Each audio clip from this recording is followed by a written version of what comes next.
The Lighthouse Logbook. You don't apply for a lighthouse job because you love people. You apply because you don't. The posting was simple: coastal maintenance, light operation, daily log entries, supply drop once a month. Hazard pay included.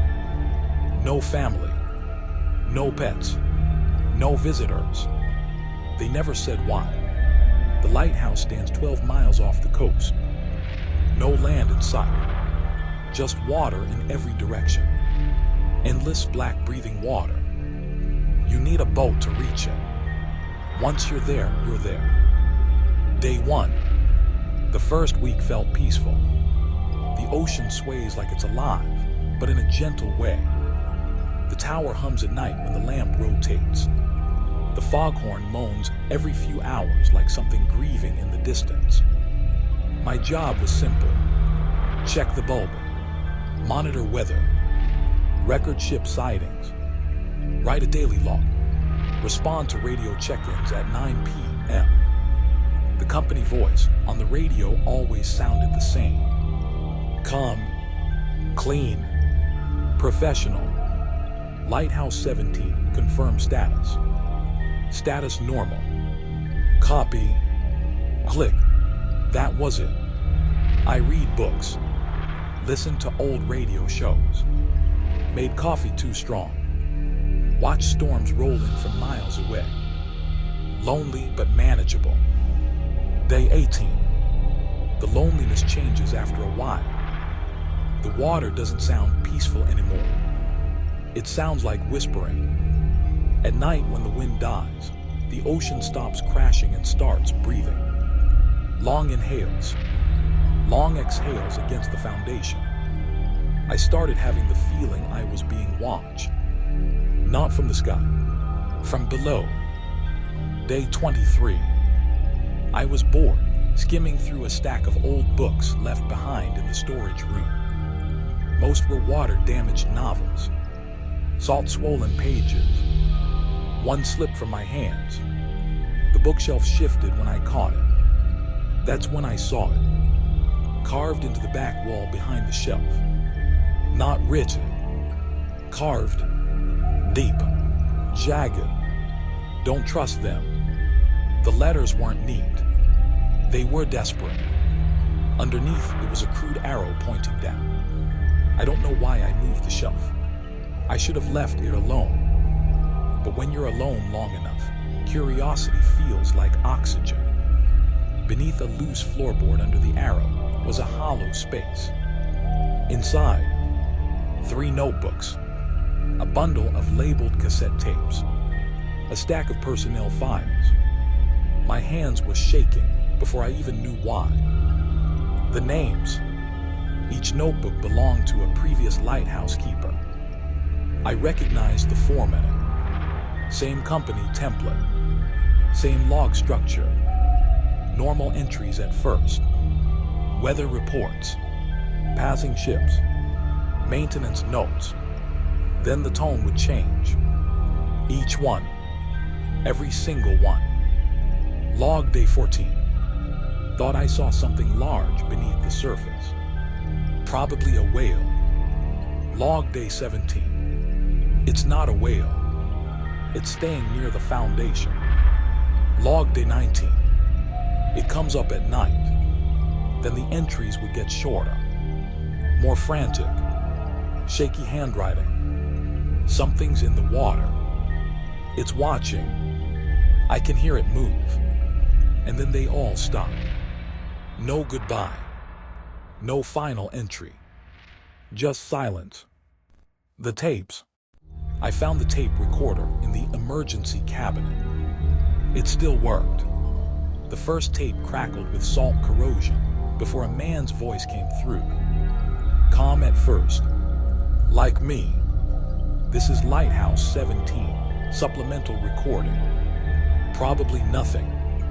Just documenting irregular marine movement. Fast forward. Breathing. Heavy. I've contacted the company 3 times. No response. Fast forward. Water sounds. Sloshing. Something scraping stone. They know. They have to know. His voice is shaking now. If anyone finds this, they're not responding because they don't want to. A loud metallic groan interrupts the recording. The entire tower vibrates through the tape. Then his last words. It's not circling anymore. It's waiting. Silence. Tape ends. The radio. That night I did the 9 p.m. check-in. Lighthouse 17, confirmed status. I swallowed. Why did the previous keeper request emergency contact on day 22? Silence. Static. Then, status normal. The same voice. No change in tone. I didn't answer. The radio clicked off on its own. The water. Around midnight, the ocean went still. No wind. No waves. The lighthouse groaned. I looked down from the balcony with a flashlight. At first I saw nothing. Then the beam caught texture. Not ripples. Not foam. A surface. Something enormous just beneath the waterline. The shape was wider than the lighthouse base. It didn't move. It just existed. Like it had always been there. Watching. The beam flickered. And something beneath the surface shifted. Slowly. Turning. Facing upward. The escape. I didn't sleep. At sunrise, I searched every storage room. There was no emergency boat. No backup raft. No flares missing. Everything accounted for. That's when I understood. There was never meant to be an escape. They drop you off. They log your start date. And eventually, they stop answering. I built a raft from spare planks and old supply pallets. It took hours. My hands were raw with splinters. The entire time. The water was quiet. Too quiet. I pushed the raft in just before dusk. Bad decision. The ocean swallowed sound immediately. The lighthouse behind me felt smaller with every paddle.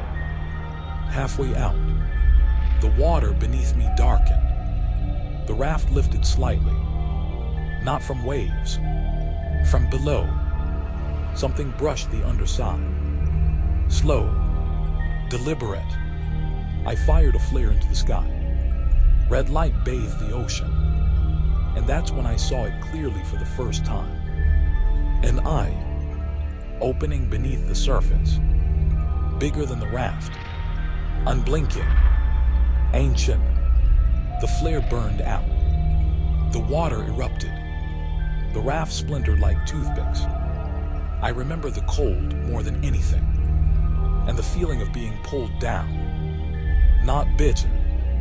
Not torn apart. Just dragged. Like I was being collected. Final log entry recovered. The company boat arrived 2 weeks later. The lighthouse was empty. Logbook open. Last entry written neatly. Status normal. They replaced the keeper 3 days after that. The carving behind the shelf is still there. They never remove it. They just push the bookshelf back in place. And wait.